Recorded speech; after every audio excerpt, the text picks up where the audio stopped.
So I will admit before going on, the title may or may not be entirely accurate. But before you accuse me of clickbaiting, I assure you it's inaccurate only because my brain cells are all on a rotating shift and half of them called off this week. And hated is kind of a strong word, it's just the best I could think of. When I think of hatred, I think of that edgy game that was all over the news a few years ago and then completely disappeared off the face of the earth, or any former Yugoslavian state's opinion about the other former Yugoslavian states. It's something passionate and rage-fueled, you know? And I don't personally hate the Spehss Mehrines, and I don't think most people would go so far as to say they hate them, but at the same time, the Spehss Mehrines have a level of animosity towards them that other factions just don't have. It's like a mixture of hate, annoyance, and jealousy towards the faction. It isn't bursting at the seams, like when someone mentions they like elves or that Dark Souls 2 is actually the best Souls game and everyone else is just too stupid to see it for the masterpiece it is, instead pretending Dark Souls 3 wasn't scratching the bottom of the barrel for the last of the series' creativity. But if you say something like, yeah, I don't really like Spehss Mehrines, most people that bother to respond to you will probably agree or at least fail to disagree. At least that's my experience. So because every time I start making a video on a game, I forget just how long a process that can be between recording and Sony Vegas crashing every time I think about it, let's see why people hate or at least dislike the Spehss Mehrines and what could be done to fix that. First off, like I said, I don't dislike them. They're easily the most iconic thing about Warhammer, and if you deny that, then you are just blatantly fooling yourself. They're the face of all the marketing for a reason. They're iconic, they're simple to paint and put together because of their relatively large size for a mini, and the fact that a lot of their models have tons of empty space to easily paint and put heraldry on, whether it be of your own design or existing chapter in universe, and they just look cool. At the risk of overusing the word, the old Firstborn Marines are goddamn iconic, and while some people dislike the tactical Primaris look, I personally think it kicks ass, and at the very least they don't have the proportions of a political cartoon. They're regularly updated and have something for everyone in the lore, from barely loyal psychopaths to courageous heroes to insert culture you find cool here in space. Greeks and Romans and Vikings and Mongols and okay, I'll cut that out. So with all that, why dislike them? Well, the TLDR of it is more or less the incredible favoritism, though there's a little bit more than that. The least valid reason, in my opinion, is that a lot of people see them as a beginner army. They're all over the marketing and the releases, and hell, even Games Workshop stores are plastered with them. Combine that and their relative ease to use, and they're naturally going to be the guys newcomers to the hobby are drawn to first. So a lot of people view them in the following light. You come into Warhammer, you start collecting Spehss Mehrines, and eventually you're supposed to move on to another army. If you don't and just instead stick with Master Chief on steroids, people look down on that. I say this is the least valid because if you like an army, who cares if it's the so-called beginner one? The big scary man wearing a truck worth of metal kicks ass. I shouldn't be crazy for saying that. But there's other reasons too, of course. I mentioned annoyance and jealousy, and yeah, I do think those are the reasons, but as much as jealousy is generally a stupid and petty thing, honestly, I think it's well-founded here. Every time the sun rises, a new Spehss Marine model or kit is put into production. They get major releases way more often than anyone else. Even when another faction is in the spotlight, there's always time to throw in a few Spehss Marine models along with it. Can't let them go without their equal attention cake after all, so it's a little hard to say someone like a Tyranid player is in the wrong for being jealous of the Spehss Marine minis when he still has the botched circumcision of the Red Terror to work with. Yes, I'm reusing the circumcision joke. What do you want from me? Creativity is hard. And while every army has old as fuck models that really need an update, the Spehss Marines, unlike the others, frequently get replacements for them even if they aren't outright updates of the model in question. It's hard to feel pity for the Spehss Marine player who's complaining about his favorite character still being an old resin model when I look at the 12 other roughly equivalent ones he has available in plastic, before going to scroll over to the Phoenix Lords and Aspect Warriors who still look like this. And yes, I'm aware they're getting an update soon, and this is probably going to look real petty in hindsight, but remember it took 20 plus years for some of these bastards to get one. And while it does make sense to do this because the Spehss Marines are so easy to design, I mean the template is just dude in armor, all you have to do is slightly redesign the shoulder plate and add a different looking sword and presto, new release, that doesn't exactly make it fair. That's another thing with these releases the Spehss Marines have. They come out so frequently that other factions end up looking like they have severely limited rosters when they really don't. To use the Eldar again, because they're a good comparison and I can play favorites too, they have 56 different items on the Games Workshop store page. Compared to the hundreds of Spehss Marine options, that feels highly limited, and it gets even worse when you consider that a lot of chapters have their own unique models, and the craft worlds don't get anything like that. It really isn't limited. There's something in the Eldar for all sorts of playstyles, and this is coming from a craft worlds player. But it's hard not to feel slighted when the other guy's getting twice as many toys as you and still has the balls to complain about it. When half of all releases are Spehss Marine, then people are going to feel some animosity over being left out. But just in case you thought it was only the model side of things pissing people off, there's all this wonderful lore to alienate non-Spehss Marine players with too. I open a book featuring the Spehss Marines, they're going to win. I open a book featuring another race, and the Spehss Marines are going to win in some way if they're involved. A major event in the setting happens, and there's a 90% chance that the Spehss Marines are going to win, or at least be incredibly important to the overall story of it. And even this wouldn't be so bad if they weren't portrayed with such insulting favoritism. Remember when a 10,000-year-old wizard was trying to awaken the god of the dead and the Spehss Marines happened to be nearby, so obviously it was going to fail?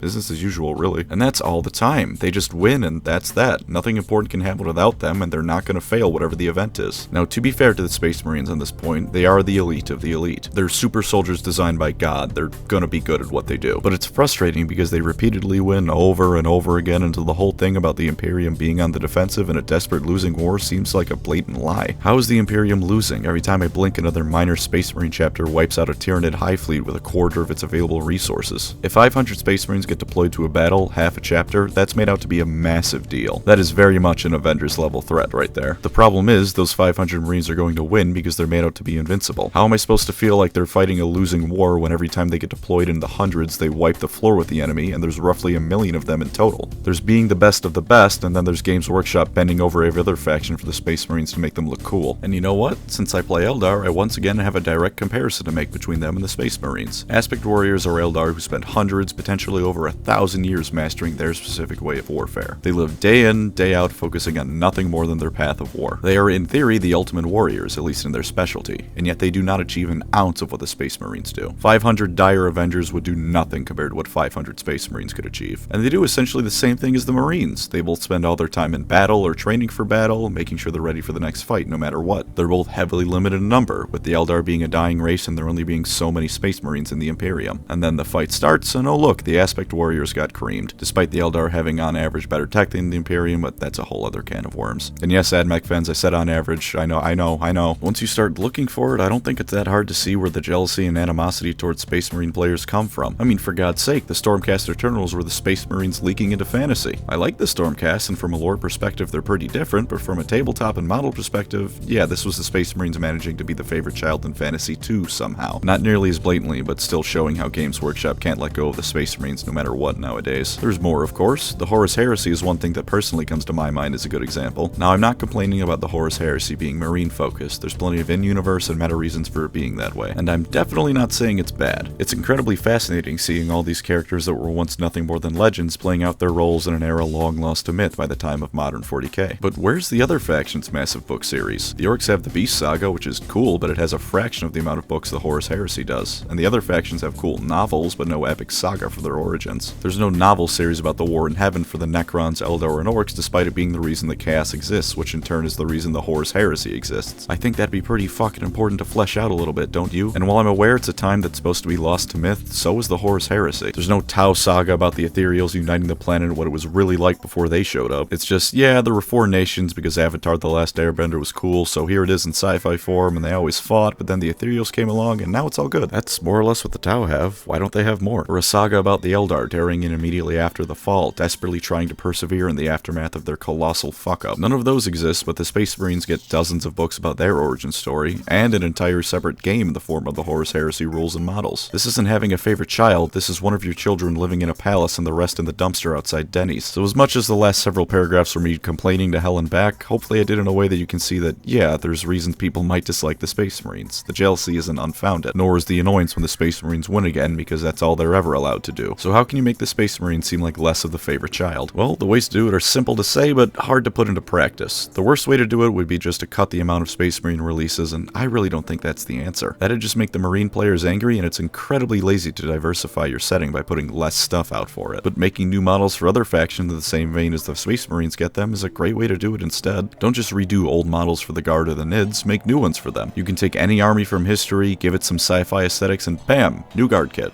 Or the Eldar. Don't just redo the old Aspect Warriors, make new aspects. Make another Wraith model or some new types of vehicles. There's several different variations of Terminator armor, why not have several different variations of Wraith Guard? Some factions like the Tyranids might be a bit more difficult to do this with because you might just end up recreating something that already exists by accident, but it's by no means impossible. When Games Workshop releases a new model, instead of instantly making another Marine one, maybe they can go to other factions first, then the Marines. Go Faction A, Faction B, then Marines. Instead of Faction A, Marines, Faction B, Marines, more Marines, Faction C, Marines. The Stormcast wave releases is in my mind the ideal way to do it. They definitely get a bit more love than the other factions, but not in a way that feels like it's to everyone else's detriment. As for the lore, well, this in particular is easy to put a band-aid on, but hard to truly fix if only for the amount of effort it would require from the writers. In the short term, just have the Space Marines actually lose. And not just the Emperor's Cumrags chapter in the middle of scenic buttfuck nowhere in the corner of the galaxy, a chapter with some actual meaningful lore significance behind it lose. And before someone brings up 500 different examples where they do lose, they need to lose in a way that actually sticks. And it shouldn't happen to a chapter whose entire shtick is, God, don't they get the shit beat out of them all the time, huh? Having the Lamenters feature in a series of books where they once again continue to be the butt of all the galaxy's jokes doesn't count. Have the Ultramarines go into battle ready to show the enemies of man what's what, and have them get obliterated. Have them barely come out of the fight alive. Have the Black Templars go on crusade once again, only for them to actually be outmatched and they have to spend time recuperating instead of there being a bullshit anime power-up moment and some named character remembers what he's fighting for and solos an entire army. Just wipe out the Space Wolves, get rid of them. I'm not explaining that one, but that's just a short-term solution. Having them lose is necessary, but it doesn't solve the greater problem of them having far more lore than anyone else, and at worst it can seem like GW overcompensating and it could just end up looking silly. For the long term, more books have to actually get released for other factions. The Guard books are fantastic. From Caiaphas Cain to Abraham Linkgaunt, there's some quality writing. Make more of them. More books like them, I should add. Give the other factions their own epic origin story like I mentioned earlier. To my mind, while the Horus Heresy is great and portrays the feeling of an empire desperately trying to stay together as brother fights brother, it doesn't really have a truly apocalyptic feel to it. Maybe that's an issue that can't really be solved because we know how it ends, but that's my takeaway. But a book series about the Eldar after the fall? That can really dive into what it was like and just imagine it. It's not about a dying empire or one that's going through some real stressful growing pains like the Imperium. The Eldar Empire is dead and gone. There could be books about the Eldari that are in complete denial and acting like nothing has changed despite all evidence to the contrary, and everyone else is desperately trying to figure out how to survive in this galaxy that was once at their beck and call and now wants nothing more than to wipe them out entirely. You can set a truly dark tone for it because while we know the Imperium isn't going anywhere, beyond the Craftworlds and Dark Eldar will be the only things left, anything could go for the Eldar. Maybe in the immediate aftermath, a few minor factions of Eldar could spring up only for them to fall to infighting or Slaanesh demons. There's tons of potential there. Or again, scale way back to the War in Heaven so we can see what it was like during this time of heroes that make the Primarchs look like children. I mean, we already know the Infinite and the Divine was good. Me saying that is like saying the sky sure does have a sun in it. Everyone knows it's a good book. But give me more good books about the Necrons. I want more, goddammit. The difficulty here again lies in the effort required. The Horus Heresies have been going on for years now, so anything like that would take a while to work on. Plus, you can release all the books in the world, but if they're written like shit, then it's not really gonna help, is it? Keep CS Goto away from them, please. No more Eldar torture porn. Alright, there's only so many ways I can say give people more book series, so let's wrap this up. I probably hit the 8-minute mark by this point, right? Space Marines are cool, but the reasons people might dislike them are varied and for the most part fairly justified. Give everyone else more releases, give them more books, and overall, acknowledge that the setting isn't Space Marine 40k as much as some people might like it to be. Don't cut back on Space Marine releases and books because at best that's lazy and at worst it's just biting the hand that feeds you. Bring everyone else up to their standard. And while I'm asking for all these things, it would be nice if Games Workshop executives would personally come to my house and make me the head of the company. And also if I could win every lottery from now until the heat death of the universe. It's about as reasonable as everything else I've asked for here so far. Thank you of course to my channel members. You are the Space Marine releases to my Games Workshop web store, keeping me bloated and fat compared to everyone else. Thank you all for watching and take care out there.